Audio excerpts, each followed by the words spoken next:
Hola, muy buenas tardes a todos los que nos acompañan el día de hoy. Mi nombre es Luis Moyano, soy el director de Educación Financiera de Actinver. Y para mí es un gusto darle la más cordial bienvenida a este Encuentros Conocimiento. Nada más para recordar, este es un espacio dedicado a difundir el conocimiento financiero para que nos oriente a cómo invertir mejor nuestro dinero y hacerlo crecer, nuestro dinero que trabaje para nosotros. Como todas las semanas, contamos con expertos invitados que nos compartirán sus conocimientos, los cuales nos ayudarán a tomar mejores decisiones para nuestro beneficio. Antes de empezar el día de hoy, les recuerdo que a la derecha tienen un panel que les permite poner las preguntas que quieran hacerle a nuestro invitado. También les recuerdo la agenda de esta semana. Mañana martes tendremos una plática con José Oriol, muy interesante, por cierto. José Oriol es el CEO de la Bolsa Mexicana de Valores. Tenemos también el miércoles una plática muy interesante, la mujer, parte fundamental del patrimonio de la familia.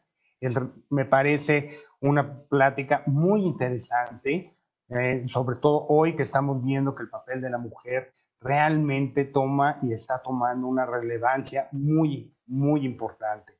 El jueves tenemos encuentros y tendencias, saber invertir, ¿no? Con Gianco Abundis, que es un enorme experto en materia de educación financiera, lleva muchos años rondando la cuestión de educación financiera y por lo tanto su plática también se va a poner muy interesante. Finalmente tenemos el viernes, como siempre, a las 10 de la mañana tenemos encuentro de economía, en este caso se va a platicar de tasas, bonos y las inversiones de renta fija. Regresando con nosotros, esta semana tenemos el tema de decisiones financieras que nos va a platicar Carlos Guzmán Maldonado. Él viene del MIDE, un poquito a hablar del MIDE. El MIDE es el Museo Interactivo de Economía. Es el primer museo en el mundo que comunica precisamente economía, finanzas y la sustentabilidad de forma integrada mediante un lenguaje que sea accesible a todo el público. Aquellos que no saben, el MIDE está en el centro de la Ciudad de México. Hace 14 años abrió el MIDE, abrió como una institución independiente, es decir, no tiene subsidios, se mantiene en base a sus recursos.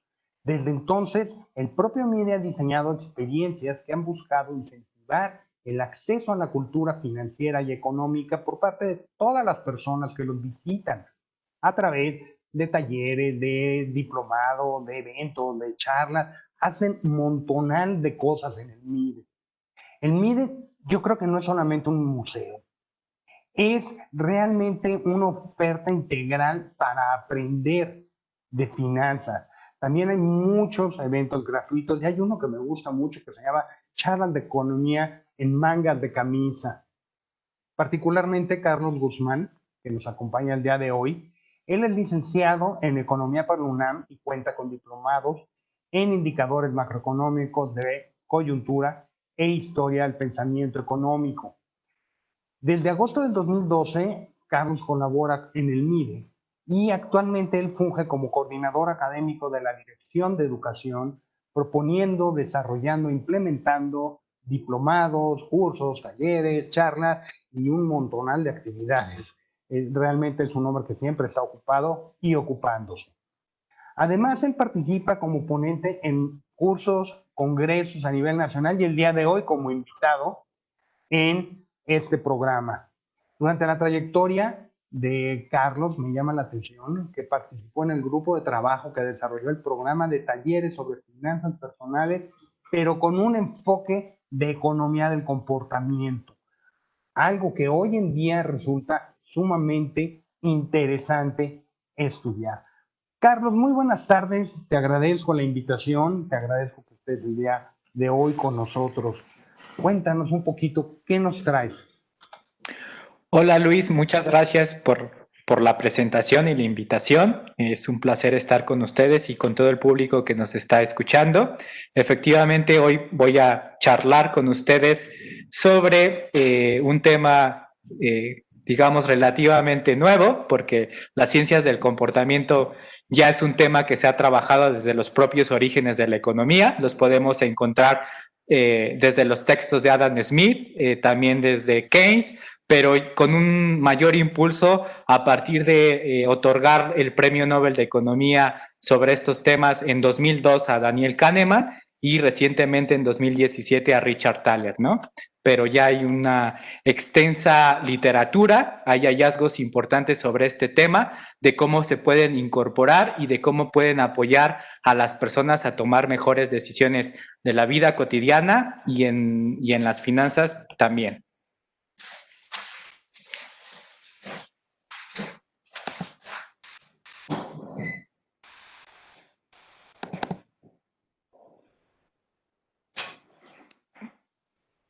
Bueno, para comenzar la charla del día de hoy, Luis nos platicaba un poco sobre el MIDE. Efectivamente, el Museo Interactivo de Economía es el primero en el mundo. Creo que tendríamos que sentirnos muy orgullosos de que sea mexicano.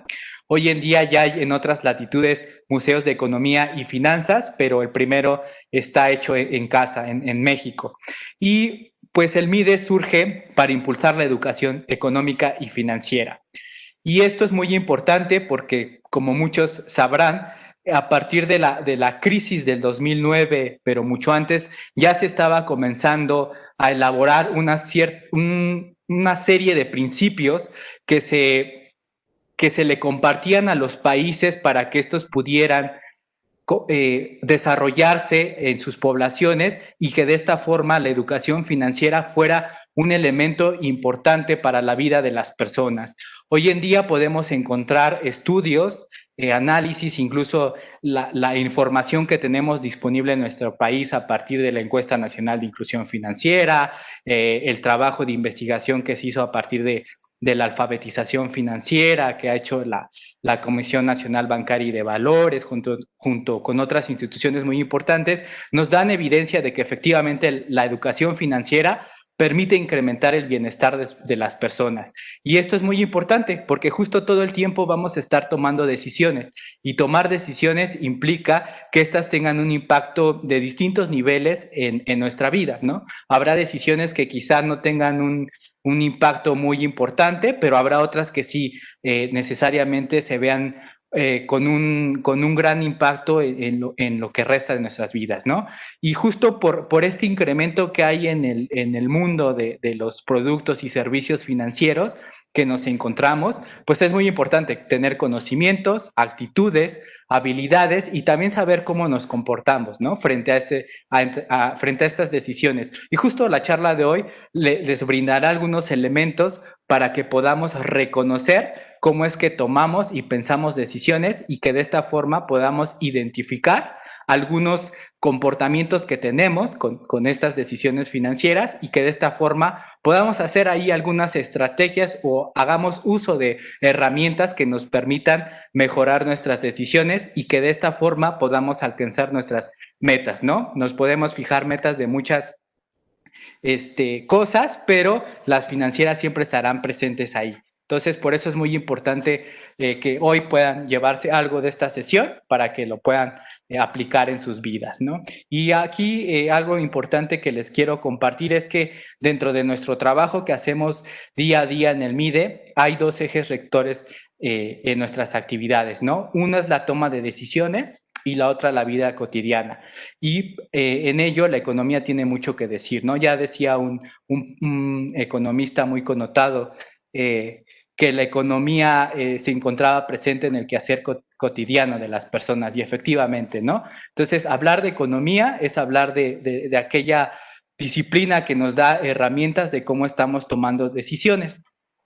Entonces, para arrancar ya propiamente la charla, vamos a hablar sobre cómo pensamos y tomamos decisiones, ¿no? Y para ello utilizaremos este enfoque que les comentaba al principio de la presentación, que es la economía del comportamiento o las ciencias del comportamiento, también lo podemos encontrar en la literatura. Y para ello, pues me gustaría que tomáramos algunas decisiones, ¿no? Entonces, a continuación voy a pasar unas láminas Entonces, lo que yo quisiera es que al pasar las láminas y al hacer esta pregunta que tengo preparada para cada uno de ustedes, ustedes nos puedan colocar en el chat cuál es su respuesta, ¿no? Ya encontrarán ahí las indicaciones dentro de la lámina, pero sí nos gustaría que participen para que podamos relacionar el tema con lo que sucedió y lo que aparece en cada una de las respuestas que vamos a encontrar. Entonces, vamos manos a la obra. ¿Cómo tomamos decisiones? Entonces, en esta lámina se encuentran dos líneas de forma horizontal. Quiero que me pongan en el chat si ustedes consideran que la línea de arriba es más grande que la de abajo.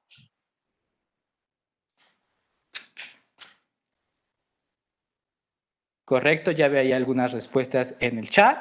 Ahora, ¿qué círculo es más grande? ¿El que ven en su pantalla del lado derecho o del lado izquierdo?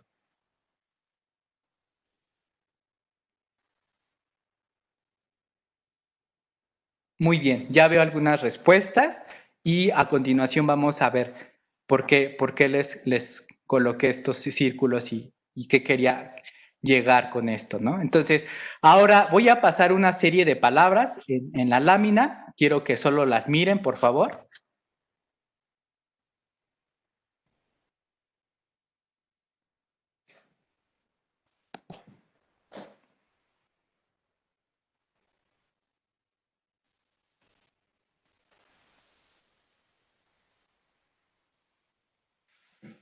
Listo.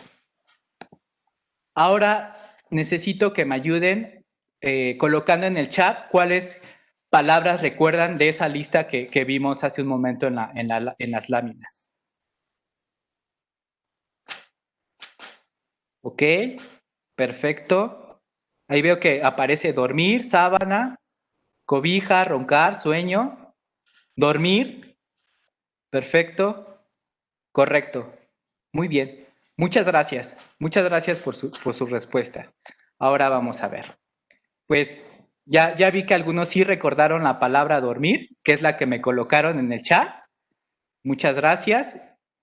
Y pues, ¿qué creen? Que la palabra dormir no aparecía en la lámina. Pero no se preocupen, la mayoría de las personas vamos a reconocer o vamos a tener ahí en la mente que la palabra dormir estaba ahí. Y hay una explicación para eso, que nosotros comenzamos a relacionar, déjenme echarme para atrás para que vean que efectivamente no estaba a dormir, no crean que es un truco de la presentación, pero dormir no está en la pantalla. Si se dan cuenta, no aparece, pero la explicación viene a continuación. Es que relacionamos la palabra dormir con cada una de estas palabras que pasé en la presentación. Roncar, sueño, cobija, cama, soñar, descansar, colchón, sábana, están relacionadas con la palabra dormir. Y justamente es una forma en la que nuestra mente trabaja, relaciona, asocia palabras, asocia objetos, asocia cosas, ¿no? Con lo que nos encontramos en la vida cotidiana y con lo que estamos haciendo comúnmente, ¿no? Entonces, quiero que lo tengan ahí presente para que a continuación podamos ir aterrizando como los conceptos o lo que nos ha ofrecido la ciencia del comportamiento como hallazgos. Ahora, las preguntas que había colocado al principio sobre las líneas y los círculos, lo que les quiero decir es que algunos sí me contestaron que era la línea de arriba más grande que la de abajo. Sin embargo, ambas son iguales. Las dos tienen el mismo tamaño y en la de los círculos pasa lo mismo, ¿no? Ambas tienen el mismo tamaño de los círculos. Pero justo la mente nos juega una mala jugada. Nos juega una mala jugada en el sentido que nuestra percepción nos indica que sí, efectivamente la del lado derecho es más grande y que la línea de arriba es mayor a la de abajo. Y no se preocupen, eso le pasa al 80% de las personas o más quienes hacen este mismo juego o este mismo test, ¿no? Y esto viene de un experimento social que aplicaron incluso a estudiantes de posgrado de las mejores universidades del mundo y lo que querían encontrar efectivamente es que, pues sí, la mente trabaja de una forma en la que a veces pues nos juega esta mala patada y no siempre nos da la mejor respuesta. Entonces, justo estos estudios que desarrollaron principalmente Daniel Kahneman y Amos Tversky falleció, pero fue un colega que desarrolló los trabajos de investigación sobre estos temas en la toma de decisiones de las personas, y lo que encontraban era eso, que efectivamente la mayoría de las personas decía que el círculo del lado derecho era mayor y que la línea de arriba era más grande que la de abajo. Entonces, y ustedes se preguntarán en este momento, bueno, ¿y eso de qué nos sirve o para qué trae esto a colación Carlos, ¿no? A la charla. Pues la idea es que ustedes encuentren una explicación muy sencilla de cómo ellos crearon un modelo para poder explicar la toma de decisiones de las personas. Ellos denominaron a su modelo como Sistema 1 y Sistema 2. Coloquialmente, incluso hay un libro que Kahneman desarrolló y que es un bestseller incluso en la literatura, que se llama Pensar rápido y pensar despacio. Entonces, a lo que quiere llegar Kahneman es que normalmente las personas nos comportamos como si tuviéramos un modo de pensar. No es que la mente tengamos un sistema dividido en una parte y en otra, sino que normalmente ocurre eso con nosotros, ¿no? Que tomamos decisiones de forma intuitiva, de forma emotiva, de forma que se ha ido almacenando cierta información y en nuestra mente, y por eso es que lo hacemos, ¿no? Intuitivamente, si nos dicen 2 más 2, sabemos que es 4, pero si nos preguntan cuánto es 17 por 15, pues ya no es tan intuitivo, ¿no? Ya no lo sabemos porque no lo hemos hecho tan cotidianamente que nos cuesta un poquito más trabajo hacer ese tipo de operaciones. Entonces, lo que hacen en su investigación Kahneman y Tversky es que dicen, el sistema 1 es el pensamiento rápido, ¿no? Normalmente nosotros las personas utilizamos ese pensamiento y tomamos las decisiones de forma intuitiva, ¿no? O de forma asociativa, como lo hicimos con las palabras, o a través de la percepción, o a través de nuestra experiencia. Lo que sucede es que puede que la mayoría de las veces esas decisiones sean correctas, pero en muchas otras no lo van a hacer. No lo van a hacer porque requieren otro tipo de conocimiento, otro tipo de análisis, y entonces es muy importante que nosotros podamos identificar cuándo sucede esto y de esta forma podamos activar el pensamiento lento o el sistema 2. Y lo que hace el pensamiento lento es que podamos analizar, podamos razonar nuestras decisiones.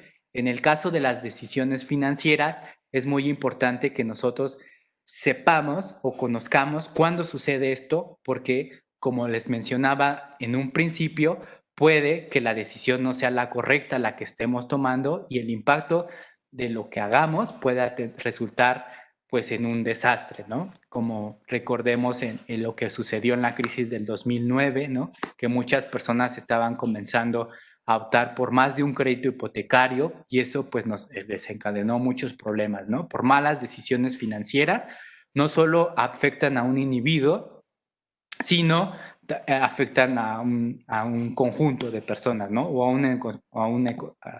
una economía.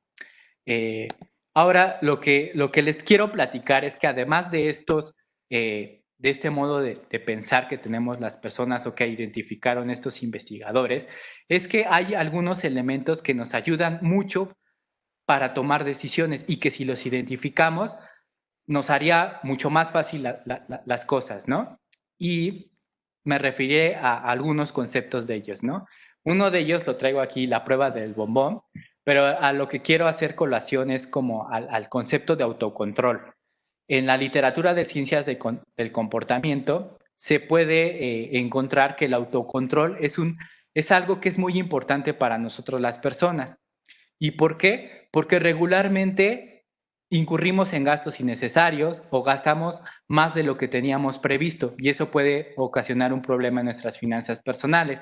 Por ejemplo, ¿a cuántos de nosotros nos ha pasado que planeamos salir con los amigos o con la familia y ya tenemos en la mente que vamos a gastar 500 pesos? Vamos a gastar 500 pesos en la celebración de un amigo o de un familiar. Pero resulta que la fiesta o la reunión se pone tan buena que no gastamos esos 500 pesos y gastamos más porque tenemos disponibilidad a través de la tarjeta de crédito, débito, o no sé, nos hacen un préstamo ahí y empezamos a gastar más de lo que teníamos previsto. Entonces ahí nos está fallando nuestro autocontrol. Eso pensamos nosotros que no tendría un impacto si lo hacemos una vez, pero eso es lo que normalmente pensamos, ¿no? Que no solo lo vamos a hacer ese día y ya en las siguientes ocasiones no va a pasar. Y lo que sucede es que sí pasa, y pasa recurrentemente, y eso nos provoca una serie de problemas muy importantes, ¿no? En el caso del tema del ahorro, por ejemplo, pongámonos a pensar cuántas veces de nosotros nos proponemos efectivamente ir al gimnasio a principios de año y bajar y llevar una alimentación correcta y no tenemos autocontrol y caemos ahí en unos problemas de tentaciones porque ya llegaron la temporada de ofertas o nos llegó una oportunidad para comprar algo que quizás ni ocupemos, etcétera, ¿no? Entonces, los invito a que puedan ahí buscar en Google, en YouTube, ahí la prueba del bombón, ¿no? Y es un experimento igual social que le hicieron a niños, donde les colocaban un bombón enfrente de ellos por 15 minutos y la persona que estaba con ellos les decía que si no comían ese bombón al final de esos 15 minutos, cuando ella regresara, les iba a dar 2 bombones. Entonces ya no solo iban a tener un bombón, sino 2. Iban a tener una recompensa mayor si se lograban controlar. Lo que muestran esos experimentos y esos videos que normalmente los niños no se controlaban y se comían el bombón. Y eso tiene que ver mucho con lo que nos pasa cuando estamos pensando en el ahorro para el retiro, ¿no?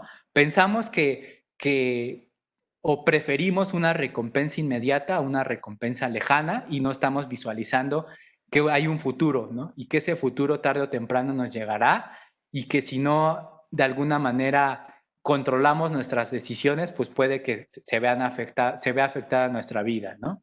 Por no tener un ahorro para el retiro que nos permita satisfacer nuestras necesidades. Aquí hay otro concepto, que es el de exceso de confianza, ¿no?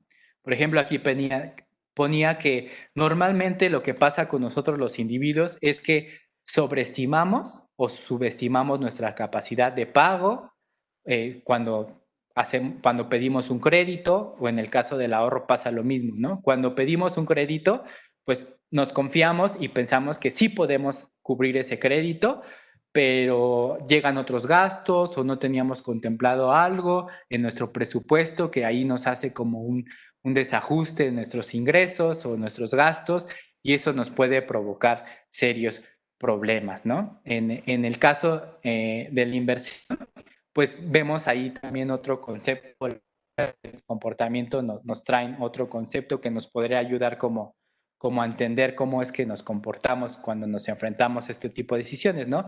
Y es el que se refiere a la adversión a la pérdida, ¿no? Que es un sesgo que nos indica que a veces consideramos más importantes las pérdidas que las ganancias, ¿no? Entonces puede que eso nos afecte porque pensamos que no queremos perder algo que tenemos ahora, pero no estamos pensando en que quizás eso que tenemos ahora pueda incrementarse en el tiempo y por miedo de perder eso que tenemos ahora por tratar de que se incremente un poco en el futuro, pues no lo hacemos.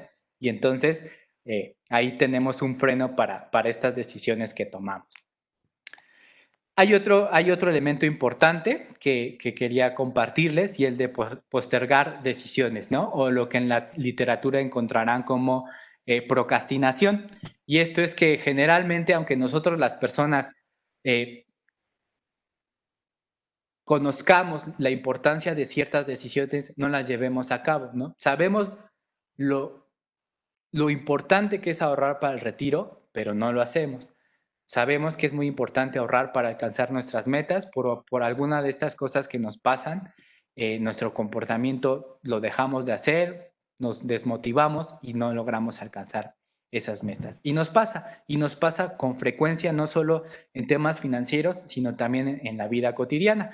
Un ejemplo claro es, por ejemplo, el caso de cuando toca verificar los coches, ¿no? Sabemos con antelación cuándo es el periodo que tenemos para hacerlo y lo dejamos para la última semana, para el último día. Entonces vamos postergando estas decisiones que si no lo hacemos a tiempo puedan tener un efecto muy importante, ¿no? Y así como estos hay algunos otros conceptos o comportamientos que ha identificado la economía del comportamiento que nos ayudan como a comprender nuestras decisiones y a que conozcamos cómo las podemos revertir. Y algunos de estos ejemplos que les quiero compartir ya se están aplicando en nuestro país y en otras partes del mundo, ¿no?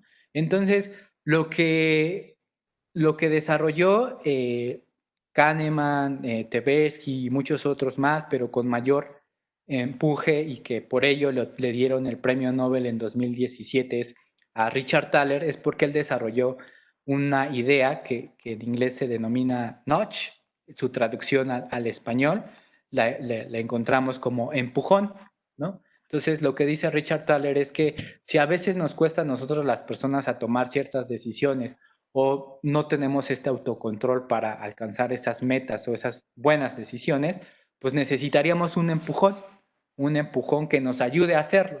Y es por eso que Thaler desarrolló esta idea de nudge y de empujón, en donde encontraremos herramientas, estrategias que nos permitan lograr y cumplir esos objetivos que nos proponemos, ¿no? Sin que nos cueste un trabajo o sin que nos cueste un esfuerzo mayor a nosotros para alcanzarlo, ¿no? Y en ese sentido, hay algunas herramientas. Él gana el Nobel y se vuelve muy popular por uno de los NOS que desarrolló en Estados Unidos y que consistía en lo siguiente, ¿no? Decía que efectivamente había una tasa muy baja de que hacían las personas para ahorrar para su retiro, ¿no?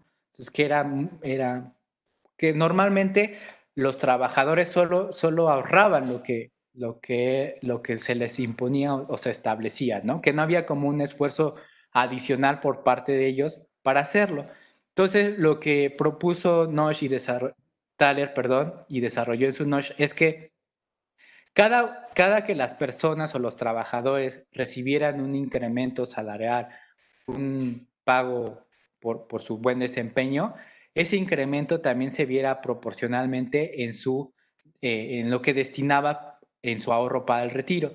Entonces, a lo largo de los años, lo que lograron identificar es que sí se comenzaba a incrementar ese ahorro que hacían las personas para su retiro, a partir de una estrategia que no le costaba mucho trabajo hacer a la persona. Es decir, si nos cuesta mucho trabajo, porque pasa mucho eso por nuestra mente, ¿no? Que es muy difícil ahorrar porque pues necesito ir a tal lugar para depositar mi ahorro, etc. Entonces, se han creado estrategias y herramientas que nos facilitan eso, como es la automatización del ahorro, en donde nosotros le podemos decir a nuestra institución, cada que recibamos nuestro pago, quiero que cierta cantidad se vaya a mi cuenta de ahorro para el retiro, ¿no? O si de plano nos cuesta mucho trabajo como llevar y organizar nuestras finanzas personales y es muy recurrente que se nos pase el pago del internet o el pago del seguro o no sé. Entonces ya hay también herramientas que nos permiten domiciliar esos pagos y que nos faciliten, ¿no? Esa tarea que a veces nos cuesta trabajo. Entonces, la idea de fondo de los empujones es que con pequeños esfuerzos podamos alcanzar esas metas que nos proponemos, ¿no? Y que de esta forma logremos conseguir los objetivos que tenemos ya planeados, ¿no? Y así como estos hay muchos, ¿no? Por ejemplo, este que les coloco del lado izquierdo de su pantalla, que trata de reflejar una tarjeta de crédito con un post-it, ¿no? Entonces, este es muy popular, se hizo muy popular esta idea en Brasil, porque justo a una persona se le ocurrió que estaba próxima a casarse, ¿no? Y entonces en su tarjeta de crédito ponía que no gastes de más porque se acerca tu boda. Entonces, con esas pequeñas estrategias, lo que pasa es que provocan un efecto importante, ¿no? En el manejo de tus finanzas. Algo que compartíamos en los talleres que desarrollamos y que funcionaba muy bien con las personas cuando recabábamos la información de cómo habían aplicado algunas de las cosas que les habíamos compartido. Es que, por ejemplo, si les pasaba esto de que iban a lugares y gastaban de más, lo que hacían y nos compartieron muchos es que pues no llevaban la tarjeta de crédito o débito, ¿no? Al lugar y llevaban el dinero que estaban planeando gastar. Y de esta forma, pues con un esfuerzo menor, pues se veían obligados a solo gastar la cantidad que ellos ya tenían planeado. Y eso a la larga, pues provoca un efecto positivo en su persona, en el de su familia y quizás también en la economía en su conjunto, ¿no? Entonces, estas son una de las pequeñas estrategias que se han desarrollado. En el tema de presupuesto, por ejemplo, les podría decir que a veces nos encontramos con un buen de cosas en la red o en talleres en donde nos dicen, hay que hacer un presupuesto, pero nos piden hacer una serie de listas en donde hay un gasto para esto, hay un gasto para el otro, que a veces cuando lo vemos y cuando lo queremos hacer, pues nos da flojera, ¿no? Hacerlo, pero es tan importante el presupuesto que ustedes pueden desarrollar estrategias pensando cómo podría facilitarles a ustedes algo que lleven, para que lleven sus gastos de forma ordenada, así como sus ingresos, ¿no? Y ahí alguien en Estados Unidos desarrolló una idea que se llama 50-30-20, ¿no? Y 50-30-20 se refiere a que 50% de mis ingresos se va a destinar a los gastos necesarios, el 30% a los gastos para gustos o para aquellos gastos que necesito hacer para que me sienta bien y un 20% para mi ahorro, ¿no? Recuerden que es muy importante siempre establecer una cantidad constante de ahorro, siempre hay que hacerlo de forma constante y entonces eso permitía como meter en nuestro presupuesto al ahorro, ¿no? Como un elemento muy importante.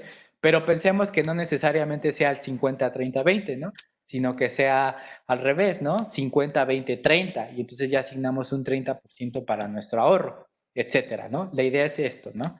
Y finalmente decirles que pues justamente las ciencias del comportamiento nos dan evidencia de cómo es que tomamos y pensamos decisiones que pueden tener un impacto muy importante en nuestra vida cotidiana. Y con esto terminaría la charla y ahora vamos a iniciar una serie de preguntas y respuestas y si tienen alguna duda, pues por favor háganosla llegar por el chat. Carlos, pues una cantidad de información muy interesante. No es la típica charla financiera que uno podría estar esperando. Realmente, las ciencias del comportamiento están aportando de manera muy importante a lo que es la educación financiera. Eso es un hecho, ¿no? Y aquí hablaste de hábitos y estrategias encaminadas positivamente a generar un ahorro o a generar un cambio positivo en tus gastos, ¿no? En la forma en la que gastas, en la forma en la que distribuyes el dinero. Pero también existen hábitos y estrategias que nosotros utilizamos de manera negativa. Entonces, mucha gente les dice que son excusas, ¿no?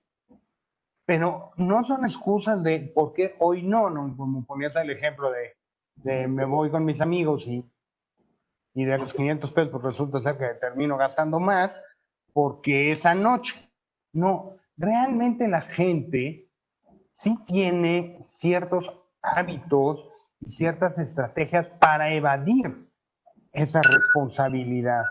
¿Qué nos podrías tú decir desde tu experiencia?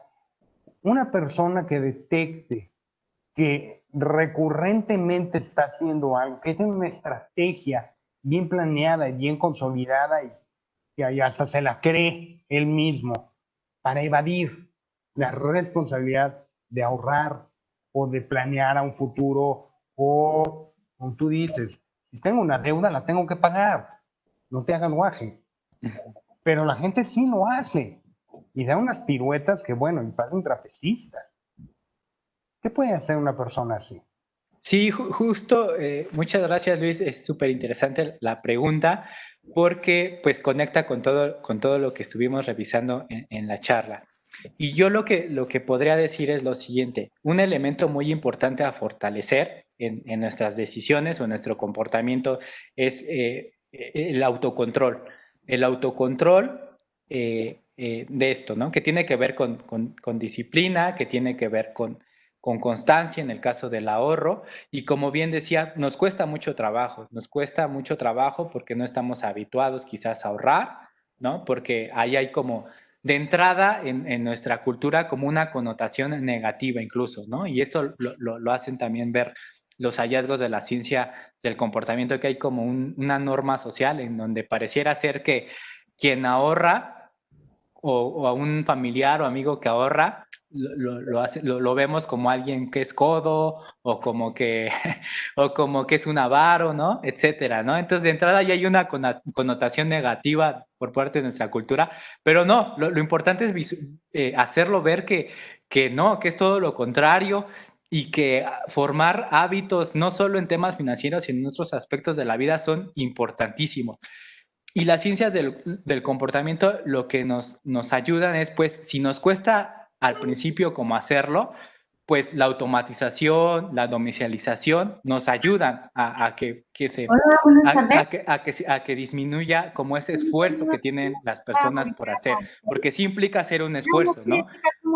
Llevar a cabo un hábito, pues requiere de un esfuerzo importante por parte de nosotros. Entonces, esas estrategias que nosotros identifiquemos que nos están ayudando o que ya están como en otras personas que lo están echando a andar, pues hagámoslo, ¿no?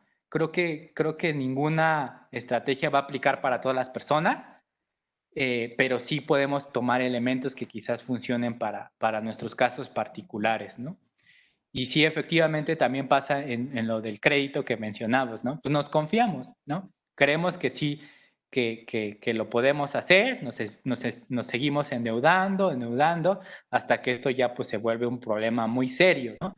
Entonces, pues hay que llevar a cabo lo mismo que mencionabas, ¿no? La educación financiera nos da ya mucha información, nos da herramientas como el presupuesto, etcétera. Ya hay presupuestos que se hacen incluso en los teléfonos celulares, pero si nos cuesta trabajo llevarlo ahí, pues hagámoslo en una hoja, en un cuaderno. Lo importante es aplicarlo y llevarlo a cabo, ¿no? Pequeñas decisiones creo que nos podrían llevar a grandes beneficios. Podríamos decir entonces, vamos a dar pasitos chiquitos, ¿no? Qué bien. Para cambiar esos hábitos y cambiar esas estrategias, ¿no? Sí. ¿No? Vamos a dando esos pasitos. Aquí, con respecto a muchas de las preguntas que tenemos, nos están pidiendo bibliografía. A todos los que nos están pidiendo bibliografía, si nos permiten, se los vamos a contestar en corto. Carlos amablemente nos pasará alguna bibliografía del tema, y a todos los que nos están preguntando, con mucho gusto les mandaremos un correo en la semana con todos los datos para que tengan bien los nombres, sobre todo porque son personas de nombre extranjero, que tengan los nombres de los títulos de los libros correctamente, ¿no? Sí. Con mucho gusto nosotros lo haremos. Nada más les pido que aquí en el chat, en las preguntas, por favor nos digan: yo quiero la bibliografía, el libro que recomiendan o como sea, para que podamos nosotros atender esa petición. Sí. Aquí me llamó la atención, hubo una persona que puso en el chat hace un momento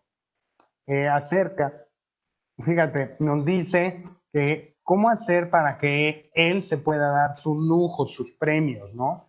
Él, ya sé que ya sabe por dónde voy, pero bueno, él dice que, ¿no? El famoso gasto, ¿no? A esta persona que nos está escribiendo, les digo, en esta materia de educación financiera, cuando entramos a gasto, los tenemos ya inclusive clasificados, ¿no? Los que, como decía Carlos hace un momento, hay unos gastos, perdón, son los obligatorios, ¿no? El agua, la luz, el gas, ¿no? Tienen los gastos de alimentación que también le puedes sacar ahí, bueno, no te compres lo más caro, cómprate algo más barato, ¿no? O no te compres en exceso, ¿no? En la típica viaje que regresamos con 50 botes de shampoo, no sé cuánto los vas a acabar, seguramente se van a echar a perder primero, pero es que estaban de oferta, ¿no? Entonces hay que aprovechar.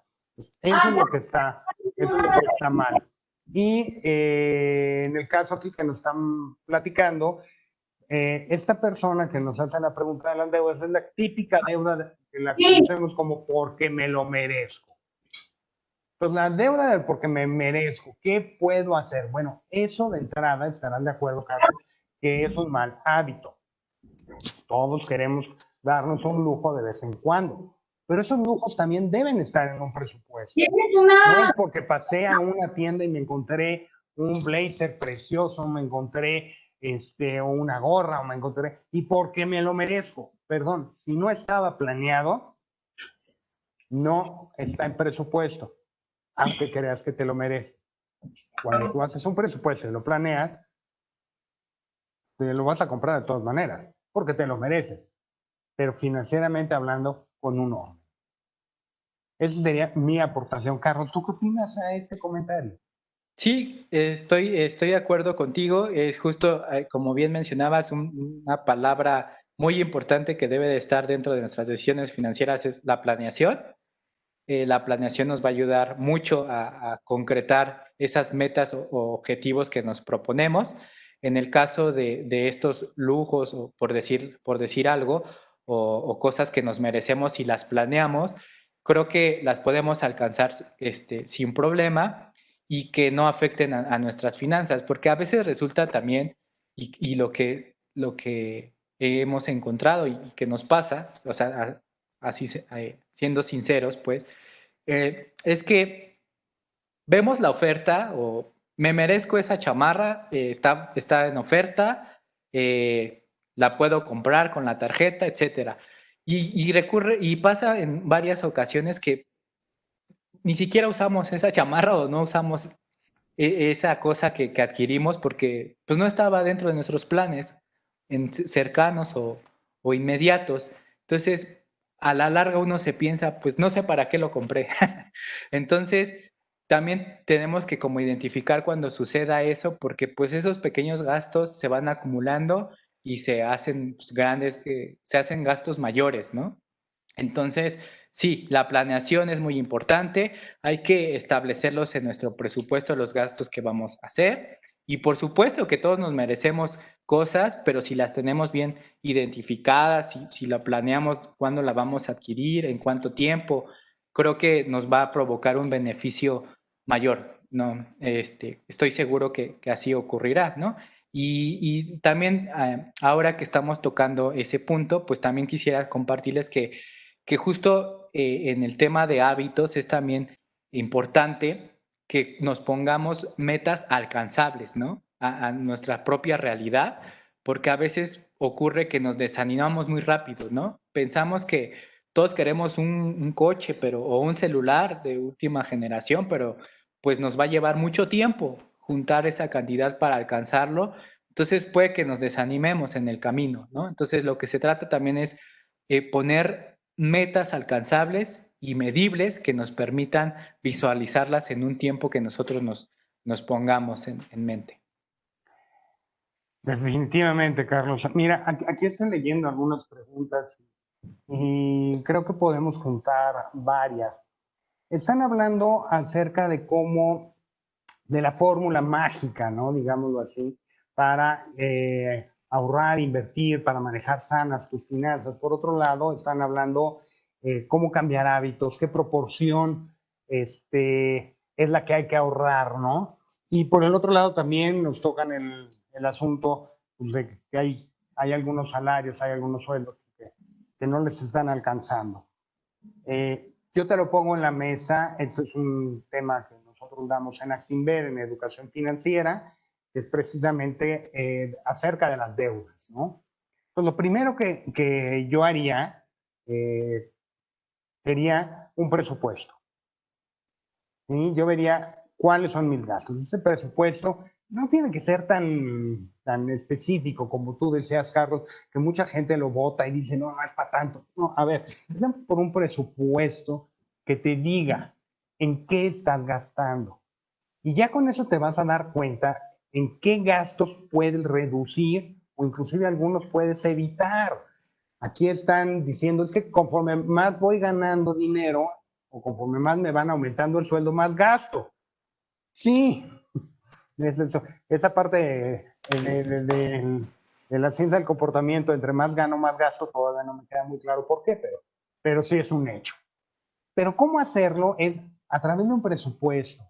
Y mi recomendación para todos ustedes, son muchas preguntas y todas las vamos a contestar vía correo, no nos va a dar tiempo el día de hoy, pero Mi recomendación cuando doy ese tipo de cursos, ese tipo de clases es, a ver, ya tienes tu presupuesto base, ahora vamos a hacer un segundo presupuesto. Ya sabes en lo que tienes que gastar, no en lo que quieres, en lo que sí tienes que gastar. Entonces, vamos a poner que el primer gasto sea una cosa que se llame ahorro. Primero, gasta en ahorro. ¿Cuánto? Y ahí viene el contexto de la otra pregunta. Hay teorías que dicen que un 20%, que un 30%, que un 40%. A ver, hay un ciclo de vida. Hay gente que en un momento de su vida tiene la capacidad de ahorrar a lo mejor 30, 40%, ¿no? Y por el otro lado hay un ciclo de vida que no te dejará. ¿Por qué? Porque tienes niños chiquitos, porque tienes la hipoteca de la casa, o sea, depende también de tu ciclo de vida. No hay un número mágico para, para decirlo. Y miren, es medio políticamente incorrecto, pero se los platico, ¿no? A todos ustedes, caballeros, pues me darán la razón, no es lo mismo estar soltero que de tener novia o tener esposa, ¿no? Los gastos cambian un poquitito. Pues estas condiciones de la vida de cada persona tienen que considerarse si queremos, primero, ahorrar para alcanzar nuestros objetivos y nuestras metas. Y ya depende de cada uno. Pero insisto, lo primero que tienes que hacer es ahorrar. En ese sentido, Carlos, ¿cómo puedes tú platicarles al público?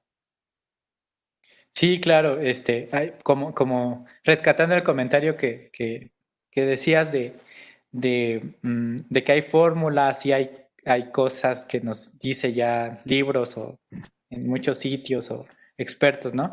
Y veamos que efectivamente el ahorro, pues es un gasto que no lo vamos a hacer en el presente, pero sí en el futuro.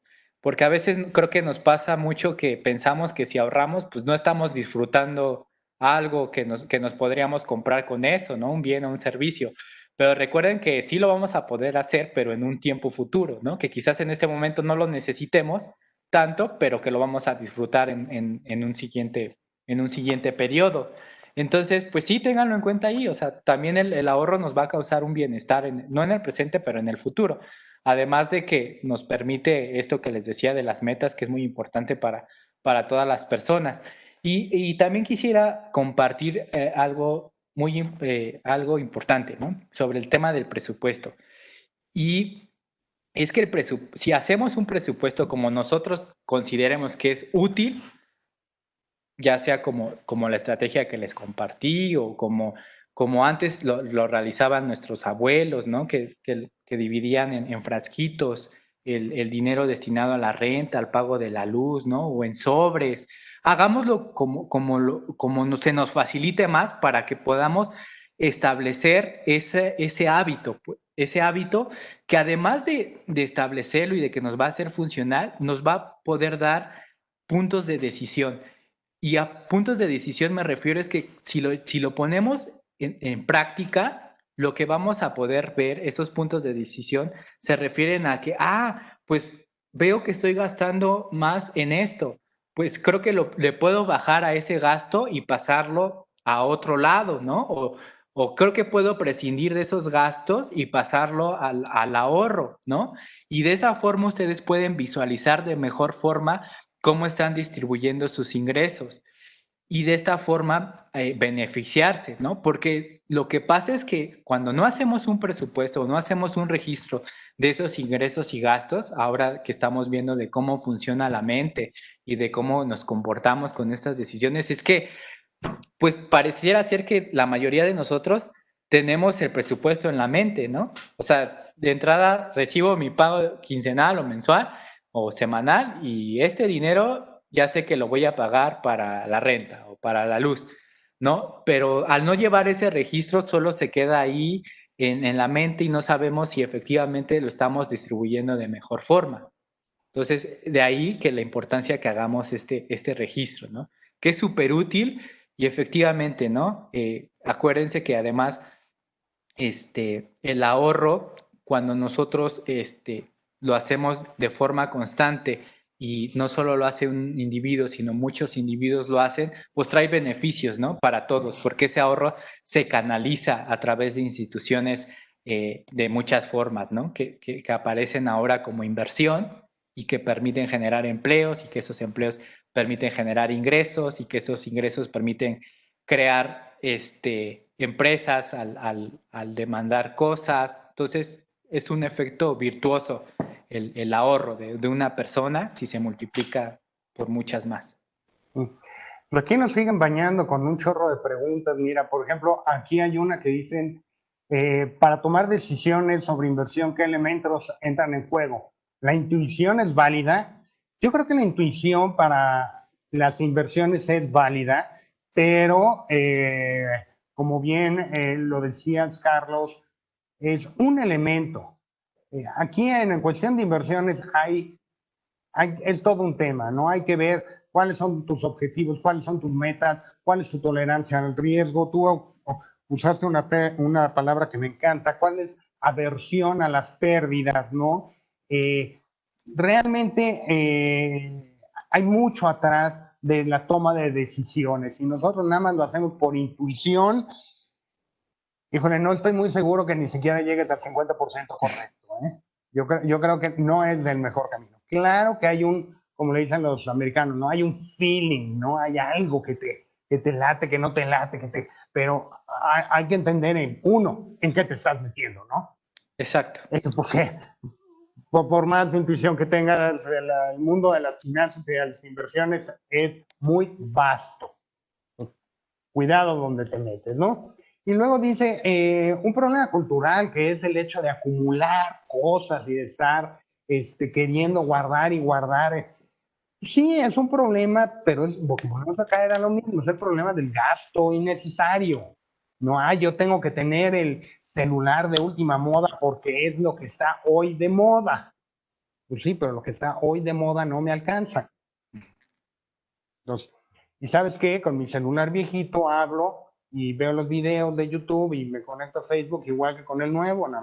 Pues, ¿para qué lo voy a gastar, no? Que creo Sí. que los nuevos de la manzanita creo que son pagables ya, ¿no? Ya están en unos números que los paguen 2 personas en México, los demás no nos alcanzan. Aquí Sí, están diciendo también, ¿cuál es esa es una pregunta que te debe de pasar muy seguido, Carlos. A ver, contéstanos. ¿Cuál es la edad ideal sugerida para comenzar a ahorrar? desde edades tempranas, desde edades tempranas. Hoy lo que sugiere la investigación y los hallazgos que hay que empezar a ahorrar desde edades muy tempranas. Y ahí la relación de que la educación financiera también se tiene que dar a edades muy tempranas, ¿no? Por la importancia que tiene a lo largo de la vida. Es muy importante que lo hagamos desde muy temprano. Ahora, desde que entremos si es que tenemos la posibilidad de ingresar al mercado laboral formal, pues lo hagamos también seamos como conscientes de la importancia de hacer aportaciones voluntarias también al ahorro para el retiro. Sí, a edades muy tempranas. No hay como decir a los 18, ¿no? Entre más pronto, mejor. Eso es indiscutible. Y sí, totalmente de acuerdo también contigo, Luis, aquí lo anotaba, sobre efectivamente no se confíen. O sea, ahí entra el elemento de exceso de confianza cuando solo pensamos que la intuición o nuestra experiencia nos va a permitir que tengamos mayores rendimientos si comienzo a invertir, ¿no? Entonces hay una serie de elementos que debemos de tomar en cuenta y también debemos considerar que hay factores que afectan también nuestras decisiones y que no están en nuestras manos, ¿no? Y que también pueden ahí tener una repercusión en las decisiones. Pues Carlos, se nos acaba el tiempo. Yo nada más me gustaría completar ese comentario de a qué edades es bueno empezar a ahorrar y a invertir, como tú bien dices, entre más pronto mejor. Yo lo complementaría con el hecho de papás, tíos, abuelos, así como ustedes les está cayendo el 20 de que hay que generar un ahorro a tempranas edades, también la educación financiera a los niños hay que dárselas a tempranas edades. Es importantísimo hablar con los hijos, hablar con los chavos, hablar con los niños de educación financiera. Créanme, no es tabú, pero parece que lo hacen tabú. En las casas no se habla del presupuesto, en la casa no se habla de cuánto gana el papá, de cuánto gana la mamá. Hay los hijos que no se enteren. A ver, enséñenles, por favor, a ser financieramente responsables. Y en ese sentido, me tomo la libertad de invitarlos, sigan escribiendo todas sus preguntas, todas se las vamos a contestar, pero ya no nos da tiempo ahorita, desgraciadamente. En ese sentido, les puedo anticipar que en las próximas semanas tendremos a Rodrigo Cutiño de Investor House, precisamente para hablar cómo empezar a invertir en bolsa.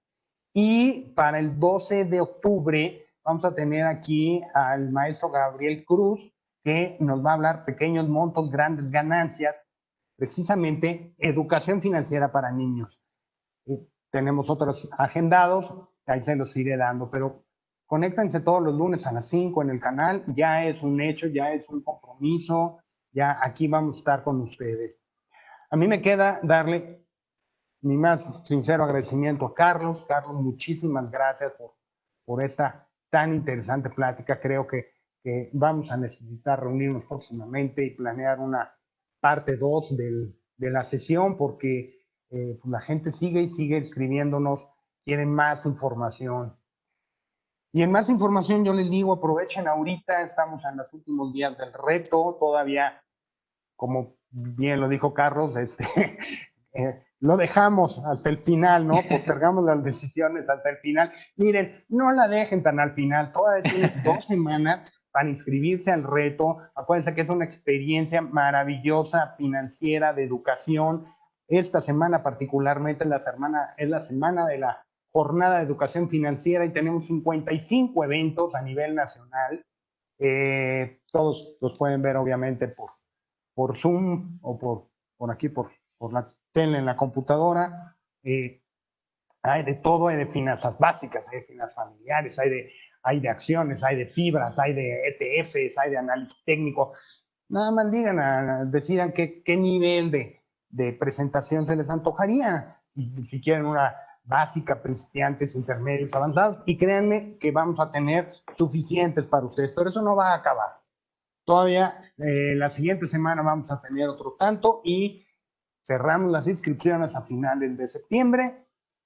La primera semana de octubre, del 4 al 9, se van a dar conferencias única y exclusivamente para la gente del reto, y el concurso arranca el 12 de octubre. Formalmente arrancamos el concurso hasta el 20 de noviembre. Acuérdense, hay más de 100 premios. El premio mayor, $500,000 al ganador, 100,000 al segundo, 250,000 al segundo, 100,000 al tercero, y así para abajo. Tenemos bastantes premios para todos. Quiero también invitarlos a que nos encuentren en nuestras redes, en Facebook, estamos en Facebook obviamente, en Twitter, en Instagram y en LinkedIn, todos como Actinver. Y pues me queda más que darles las gracias a todos los ponentes. Carlos, muchísimas gracias por acompañarme, un tema de lo más interesante, de lo más útil hoy en día. Al contrario, Luis, muchas gracias por la invitación y seguimos pendientes de sus intereses, y el MIDE con gusto está a la orden para seguir compartiendo estos importantes temas de la educación financiera. Muchísimas gracias, Carlos, muchísimas gracias al equipo y muchas gracias a todos los que estuvieron aquí con nosotros. Los veo el próximo lunes. La cita es a las 5 de la tarde. Muchas gracias y muy buenas tardes.